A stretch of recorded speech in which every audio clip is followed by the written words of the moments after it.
time for a phone sham. A telephone sham. We're going to do this for a gentleman named Mike. Mike wants to sham call his former brother-in-law. Let's talk to Mike. Mike, good morning. You're on the Stephen D.C. Show. How are you, my friend? Great. How are you? Pretty good. A former brother-in-law. I assume y'all are still on pretty good terms. Yeah, very good terms. Well, this should take care of that. I hope so. All right. Now, I understand that your former brother-in-law works at a gas station, right? Yes, and he gave me a real good spanking on the golf course last Sunday, so this is my revenge. Very good. Well, he deserves this. Now, it's a gas station that his mother manages. Is that right? That's correct. All right. Mom Keep manages it in the family. Right. Mom manages it, and he works there. Uh-huh. Okay. All right. We're going to be calling from the big corporate office, and, well... By the way, where is the corporate office located? Did we find out? Raleigh, North Carolina. Raleigh, North Carolina. I think I could handle that accent. I specialize in the Raleigh, North Carolina accent. Weren't some of Andy's people from Raleigh? Andy who? Andy Griffith. Of course, I was testing you. Andy. From Carolina, sure. But wouldn't he always make reference to the big city? We'll go up to Raleigh. Raleigh was the big city. That's absolutely right. Thought so. Hey, Mike, you hang on the line at the end. We want you to tell your brother-in-law what you've done to him, all right? Okay. All right, man. Spanked him on the golf course, so he's getting revenge. I got to learn how to play golf sometime.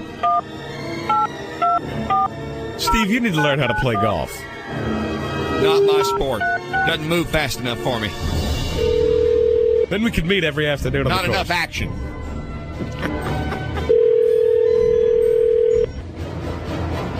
What? Yes, Roger Bertram calling from Raleigh, North Carolina at BP Corporate. Is this... who's speaking, please? This is Mike Woods.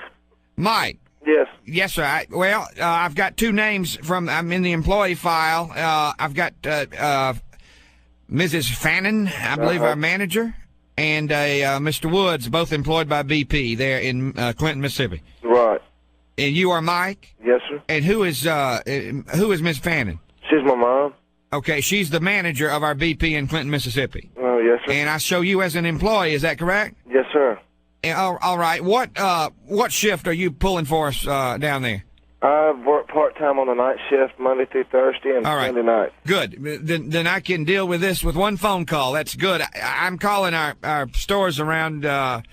We've got a problem with what we call them gas and goes. You familiar with what I'm talking about? Yes, sir. Okay, good. We've just had a rash of these reported. It seems like more in Mississippi than anywhere else.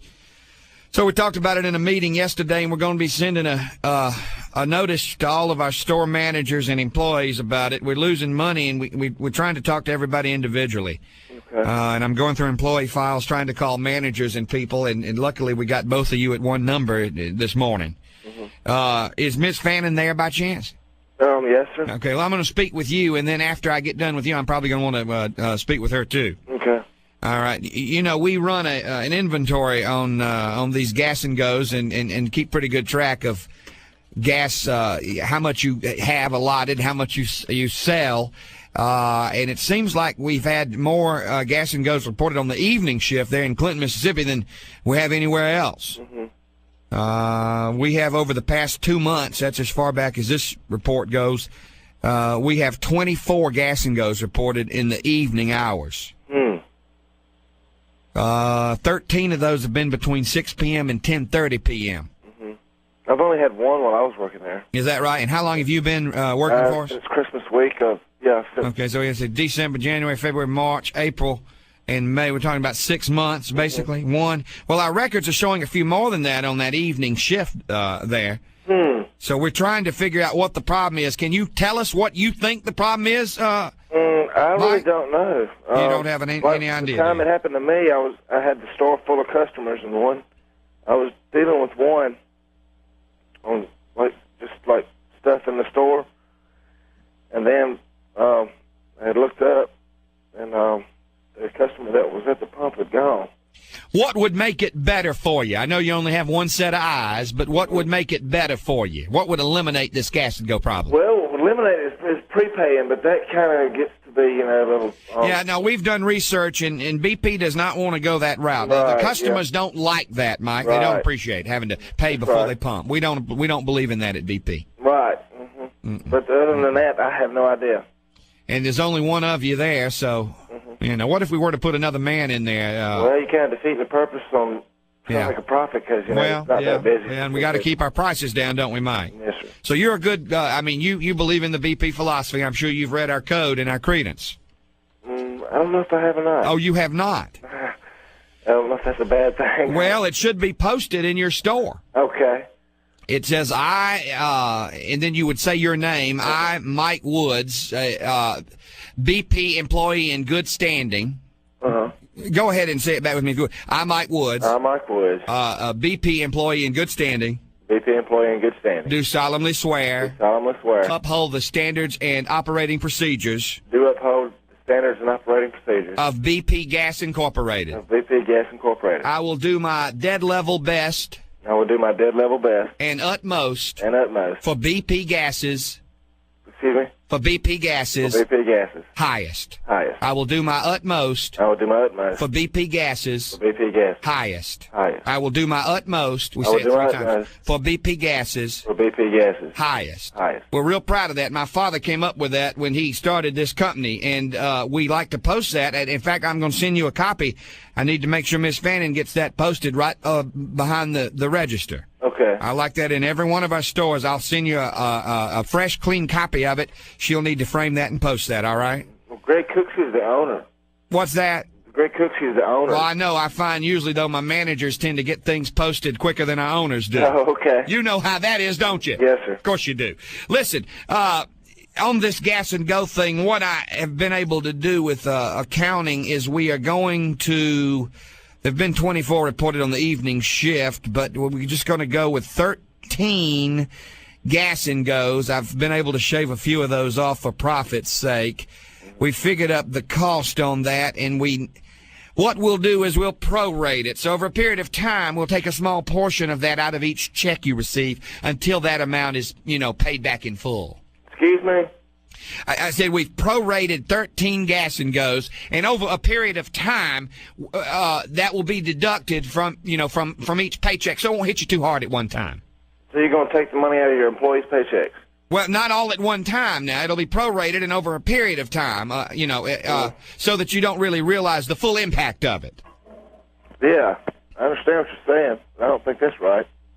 You don't? No, in my opinion, well, somebody's wrong. Yeah, well, and I might be wrong too, but somebody we feel like needs to pay for that gas. That's true. That's the person that drove off. And you're right about that. And we kind of feel like if we do this, it will eliminate the gas and dash problem that we're facing at BP, and maybe our people will keep a closer eye on their pump. Mm-hmm. If they know that they're going to have to reimburse BP. Mm-hmm. You want to talk to Miss Fannin? I will in a minute. I want to make sure everything's copacetic with you, and you've got a good attitude and are ready to go. Okay. I don't know if you're going to like my attitude, though. What's that? Let's repeat that BP creed. You want to repeat it again for me? That might help. As a BP, Mike Woods, as a BP employee, something another, this and that. Yeah, and we may add a line. Can I ask your name, sir? I will patrol my pump. Let me hear you say that. What's your name again? My name is Roger Bertram. Have you heard of a Roger Bertram for BP? Raleigh, North Carolina. Raleigh, North Carolina. She's probably gotten letters from me before. I'm sure the owner has. Yeah. Hang on one second. Hey, Mike. Yes, sir. Before I move to Miss Fannin, your mother and the manager, I need to hear you say, Mr. Bertram, I will patrol my pump.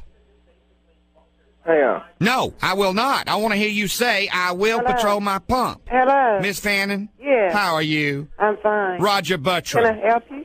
Well, Bertram? I like your attitude. I'm Mr. Bertram. I'm in Raleigh with BP Corporate.